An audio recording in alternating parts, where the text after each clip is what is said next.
This is a story about one of the craziest festivals in Peru. From the point of view of a photographer.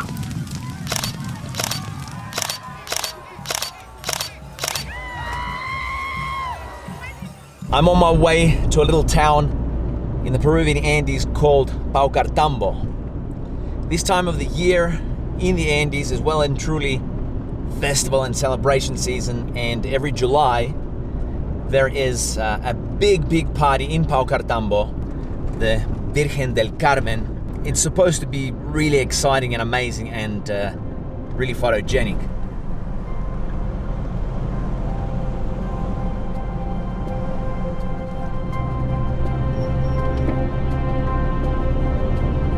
I just stopped for a second. This road is too dangerous to drive and to talk into a camera on.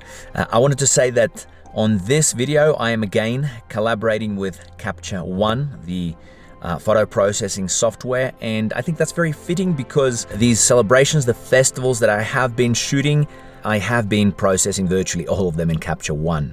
Thanks to 𝗧𝗯𝗹𝗲, there's going to be a bit of an educational angle to this video. I'll not only show you what the party was like, I'll give you some tips in regards to the photography too. And of course, I'll also show you what I do in 𝗧𝗯𝗹𝗲 when I'm working on my photographs. The party has actually already started. It is getting a little bit late, so I think I better just keep driving to Paucartambo and see what's there.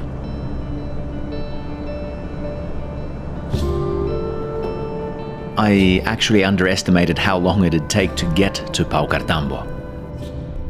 And now I'm driving in the dark. On unfamiliar roads, I usually try to avoid this at all costs. Nevertheless, almost there now.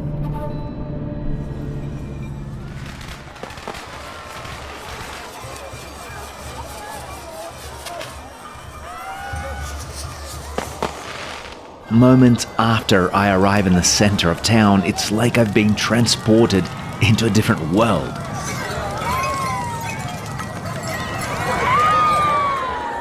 In this alternate world, the line between make-believe and real danger is suddenly very blurred.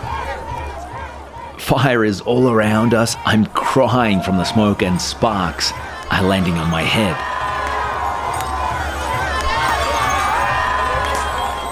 A scene is being reenacted where one mythical group sets fire to Paucartambo to stun the inhabitants and to steal the statue of the Virgin.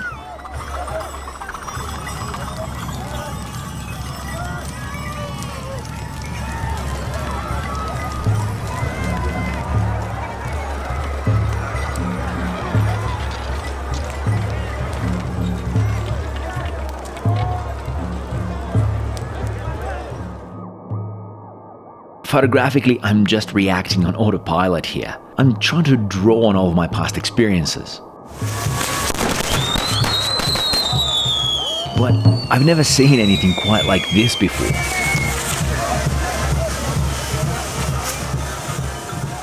Then, just as suddenly as the whole thing began, it ends. Well, that was pretty intense and pretty insane. I thought that it would be a little bit boring in the beginning, that it would be really hard to get a photo amongst the crowd. It was very crowded, but man, it was full on. I'm gonna spend the night in the parking lot. You can see that this thing is just packed. I don't know if I'm going to be able to get out. First of all, I just want to quickly show you some of the images that I like from the night before I process them in 𝗧𝗯𝗹𝗲 and after.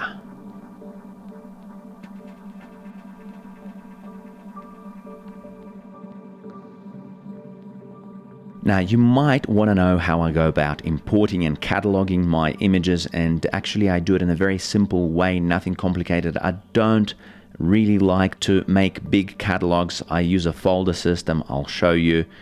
I create folders on a hard drive in accordance to the date that I shot on, sometimes the time of day, and then I will actually go through each image individually that I have in that folder, and I will select the ones that I want to import into 𝗧𝗯𝗹𝗲 and the ones that I want to work on. I'm just selecting pretty random ones here. For the purposes of the video, these are the images that I selected. I created a user collection for them called Paucartambo first night, and then I'll create second night, second day, or whatever is relevant. Now, an important thing, when you come back after an intense shoot, you want the workspace, your virtual workspace, to be organized, arranged in the way that is practical to you.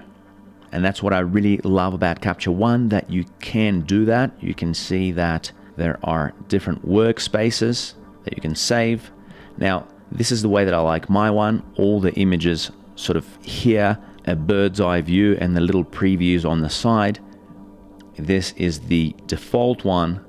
I don't necessarily like that. I like to be able to see, have a better overview of everything that I shot right around here. So I'm just going to go back to the workspace that I saved.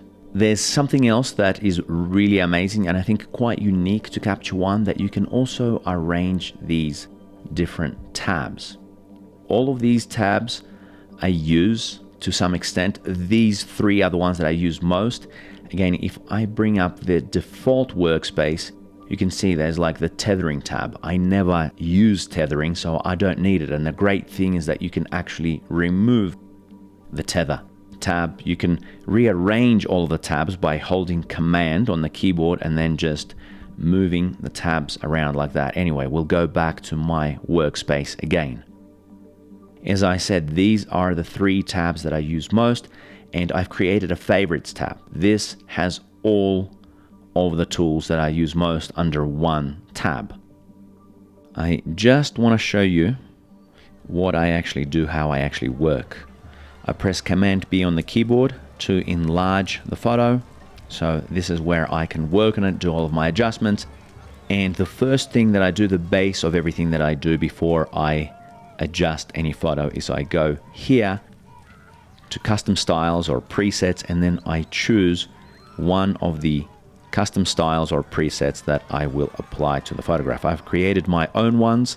I'm going to choose this one in this case, and you can actually download all of my custom styles / presets using the link in the description below.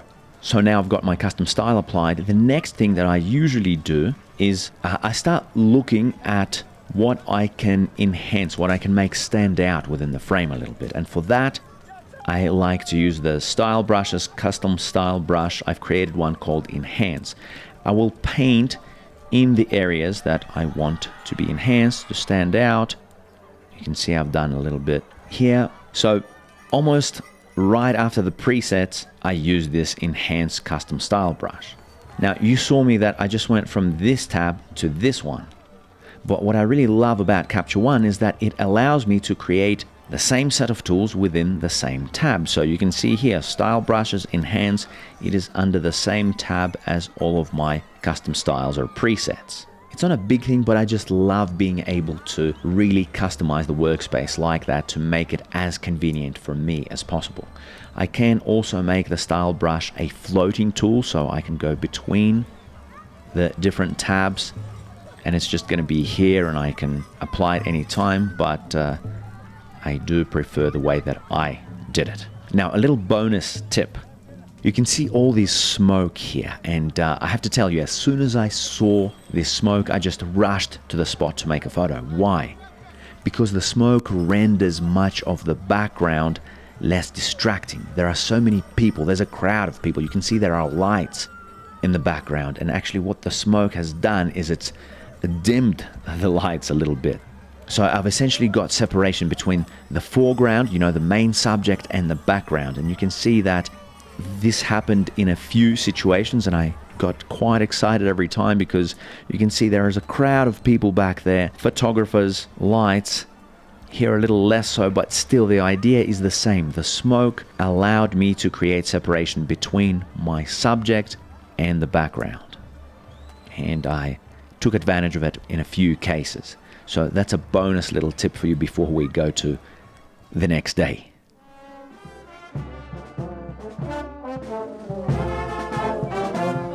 The next morning in the town center at the plaza, the activity is already in full swing. Everyone's heading towards the church. I follow the action. there are many characters, masks and costumes. The main photographic challenge in situations like these is to make sense of everything. To not just be overwhelmed by it all. I keep following the action, and when you don't know exactly what's going to happen or where the best spots to photograph are, you naturally just follow the action and hope that you find your little photographic bits and pieces and your moments.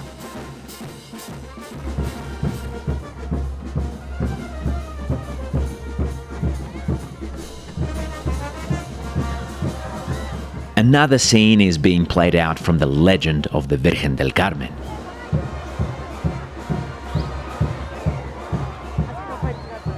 And then suddenly groups of dancers start to exit the town center. But as one group leaves the plaza, another one replaces it. The most effective way that I find to make photos in a big crowd like this is to first imagine the photo in your mind's eye and then to react quickly before somebody gets in your way. At the plaza again with a new group of dancers. When so many things are happening, patience and perseverance are the qualities that will determine much of your success as a photographer at festivals. After following a few dance groups and navigating through the crowds, I finally find a spot without too many people. And here I'm right next to the dancers to make my photos.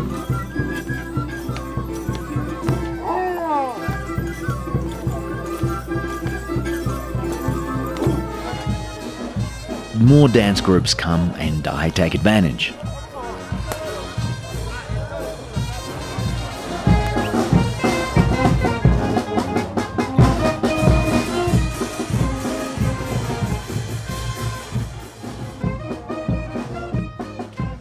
I know that up to this point in the day, I got at least a few decent shots. The crowd is starting to grow again, and the sun is now hiding behind the clouds. I figure that this might be a good time for rest.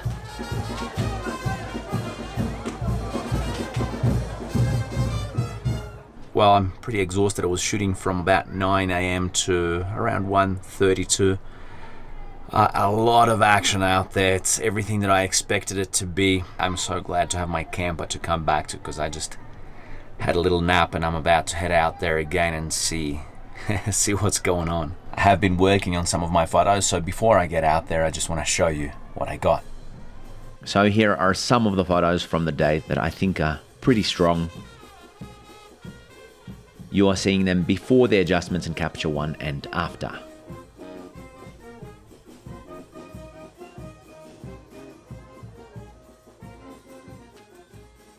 Okay, so a couple of quick and practical tips here, and I want to use this image to demonstrate. As you can see, I have applied my custom style, my preset, and I have my enhance custom style brush, but then the other adjustments that I make, or at least play around with for every single image are the exposure, contrast, sometimes the highlights, shadows, pretty much always. One feature that I've become really reliant on with Capture One is called Speed Edit, and that's basically shortcuts for these sliders here. So I don't have to go here and adjust these sliders. I can just press Q, for example, for exposure, and adjust it here. I can press W for contrast and adjust the contrast here. And I can press S for shadows and adjust the shadows without ever going to these sliders here. Might seem like a very small thing, but when you want to do a really quick edit, especially when you're in between shoots and you don't have a lot of time and maybe you just want to preview the image rather than, do a really serious edit on it, this is just incredibly convenient and saves an incredible amount of time.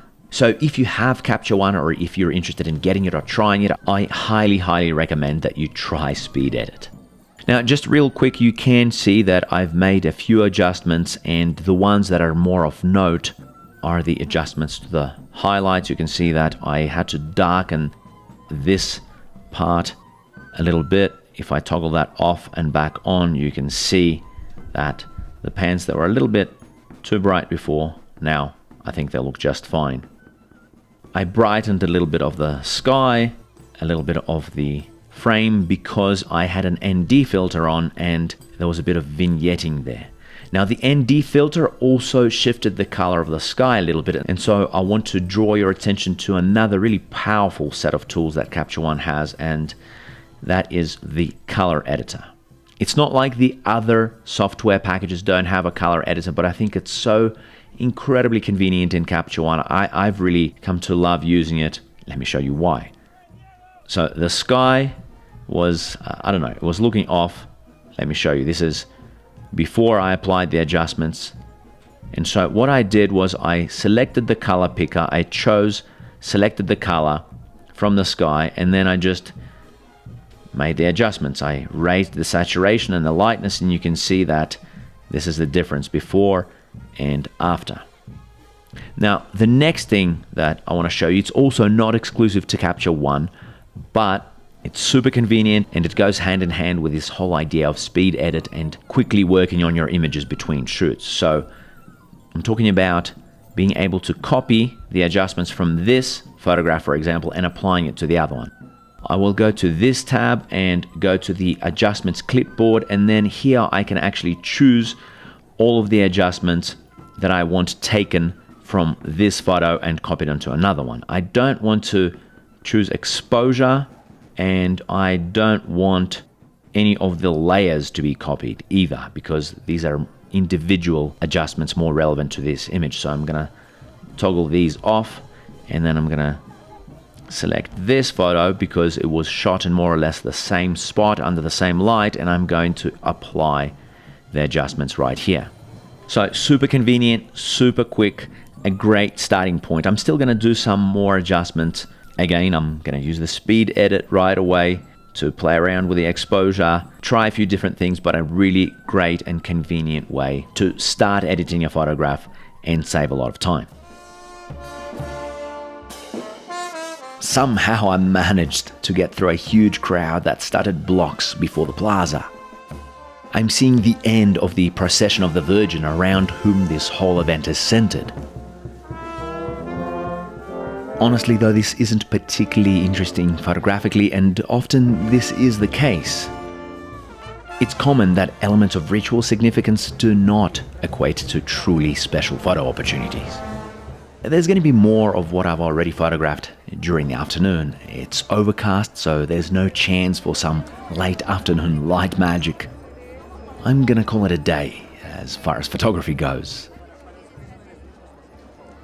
Now, I did actually go to the plaza again in the evening, just in case, to see what was happening.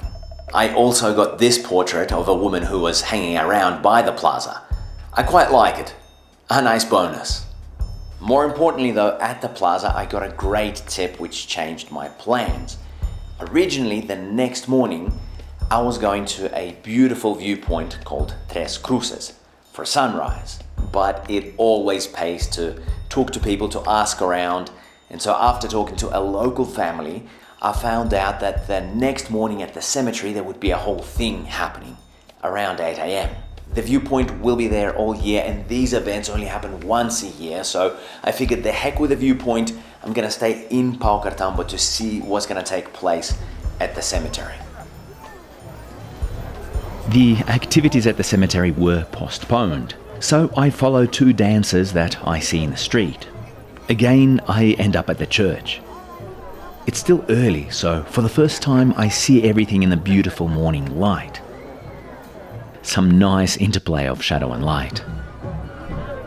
There isn't a large crowd yet, so I can finally get some clean frames of the different masked dancers as they wait for Mass. With so many of the dancers here, it's really paid off being one of the first to arrive. But of course, all good things come to an end, and soon a crowd starts to gather and the dancers start to head off. Once again, everyone is moving through the plaza, and I realize, oh okay, now they must be heading towards the cemetery.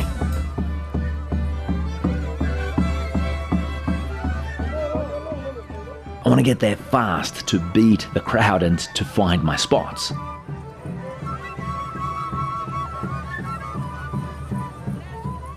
want to share a little tip with you about processing photos like this one. You can see that it is underexposed on purpose because I wanted to lose this person in the shadow. It didn't quite happen, so I'm going to show you how to do that.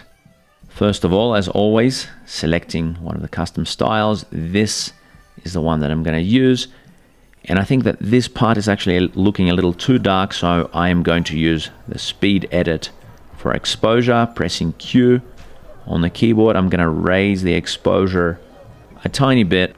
You can see that now this person, this woman, is more visible. So how do we make her get lost in the shadow?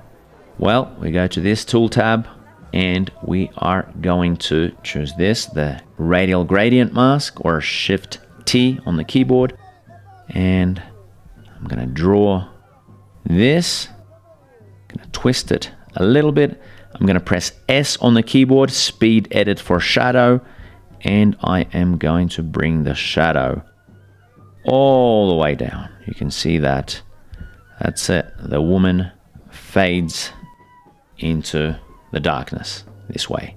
I can do more adjustments here, like make the facial features stand out, maybe make the face a little bit brighter, but the main thing that I wanted to show you is how you can sort of leverage the fact that you underexposed the photograph, that there's this interplay of light and shadow, and make distracting elements disappear.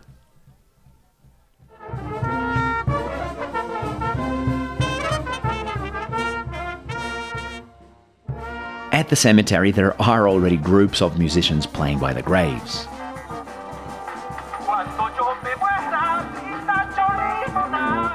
This is a day when the dancers come to honor their fellow dancers who passed away.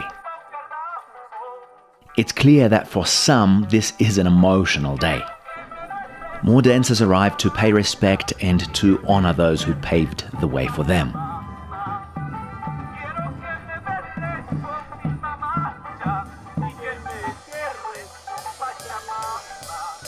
The crowd that I managed to beat keeps coming, and soon the cemetery is full.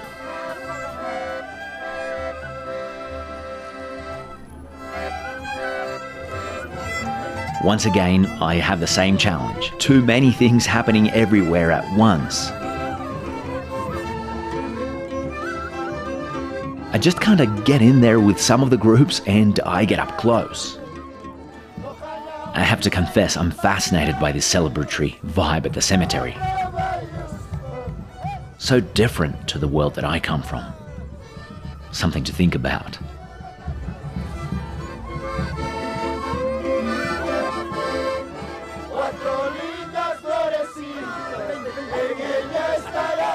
While much of our world seems to be rocketing towards change and development, here is a totally different world, where traditions, customs, and the old ways are still very much dominating people's lives.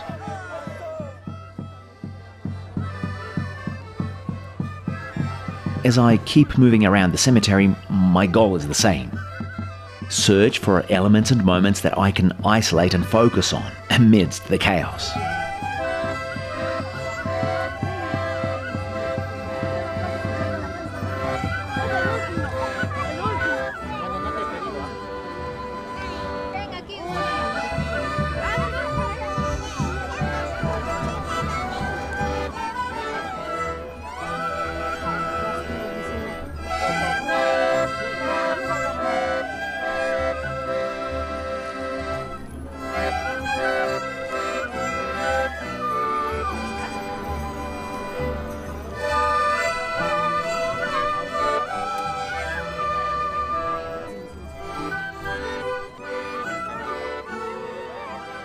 It's important to note, when you get up close at events like these, where people are having intimate moments in public and you are there photographing, you have to be ready to be vulnerable yourself.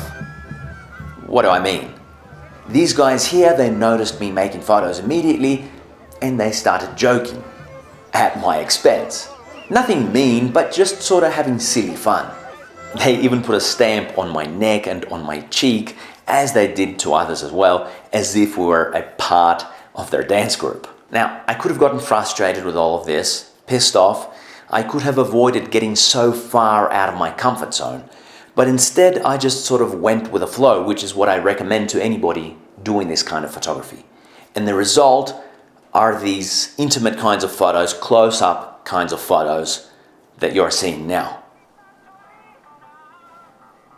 Now, as far as the post-processing goes, pretty standard stuff. Here you can see that I am applying the presets to every one of my photographs. That's my starting point all the time.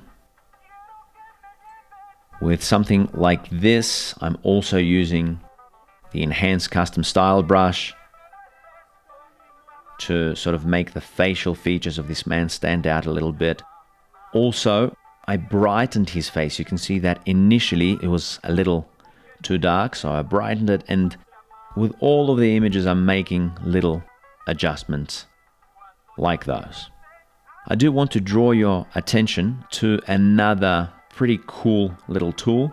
These are custom style brushes that I've created, and then Capture One has some built-in ones, and the one that I have found myself using is this one, Iris Enhance, and I'm just going to show you how. So I select that, and then I'm going to enlarge the brush a little bit, and I'm going to paint over the boy's eyes. And it's looking too bright at the moment. Don't pay attention to that just yet.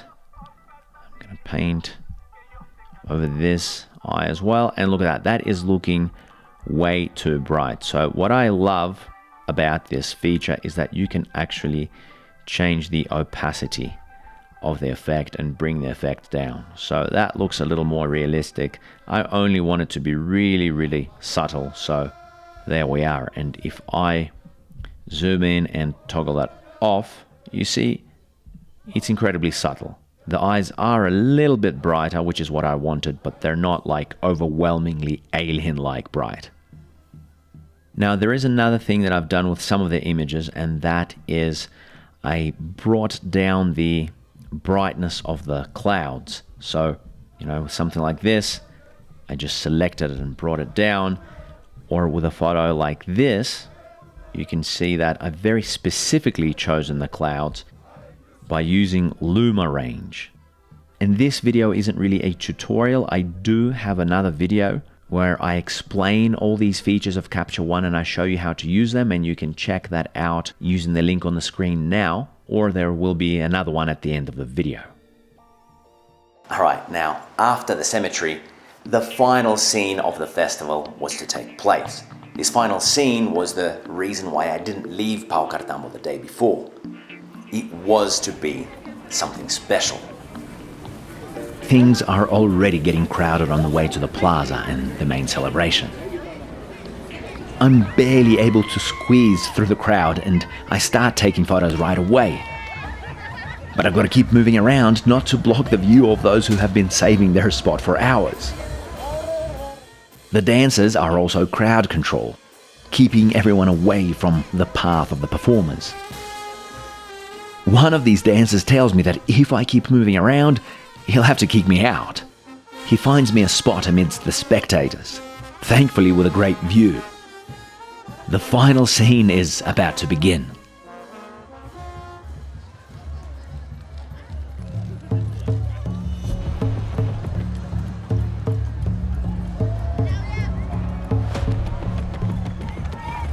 The dancers reenact a final battle between the two mythical groups who want to possess the Virgin. With thousands of people watching and cheering on, the atmosphere is electric.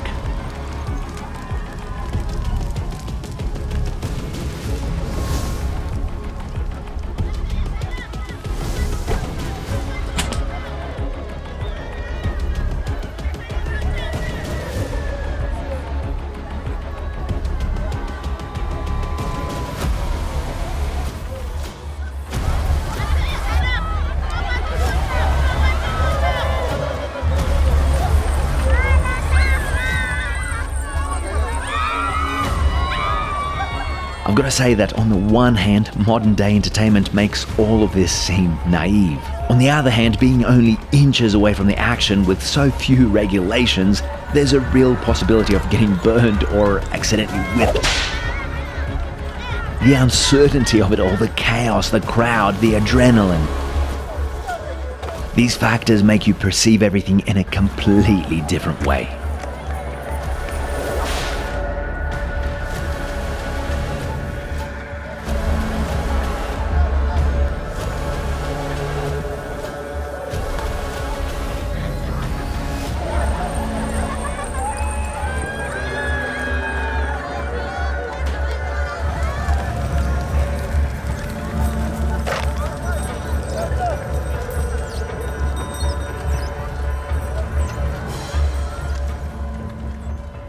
Whew, man, that was crazy and intense. I'm in my car, finally got out of Paucartambo. I'm above the town now, heading to my girls. One of the most intense festivals I've been to. If you don't have your wits about you, things can go bad. For example, I was whipped with a whip on my neck, on my hand. Yeah, accidentally, but still kind of hurt. I was hit with a sack of flour, not accidentally. It's part of this weird thing that this one group of dancers does if you're in the way, like I was making photos. They poured flour on everybody, beer. I have no idea why these things are part of the activities, but they are. Like I say, it's insane, intense, amazing experience.